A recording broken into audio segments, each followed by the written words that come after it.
আমি বর্তমানে faculty of engineering and technology ইউনিটে আছি ঢাকা বিশ্ববিদ্যালয়ের। কিউবিটসের নামটা প্রথম শোনা হয় ইউটিউবে ঘাটাঘাটি করা হচ্ছিল, তখন পিসি বিল্ডার বাংলাদেশে একটা ভিডিও সামনে আসে। তখন হঠাৎ করেই মানে বাংলাদেশি ব্র্যান্ড এবং কিউবিটস প্রথম মানে জানা হয় আর কি।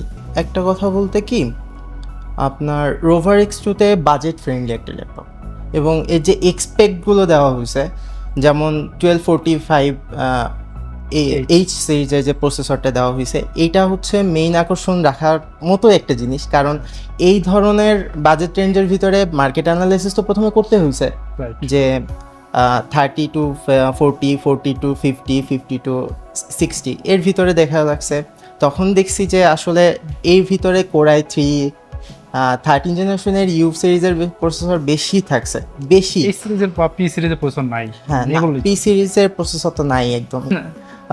তখন কিউবিটসের দিকে মানে ঝোঁকটা আরও বেশি হয়ে যায়।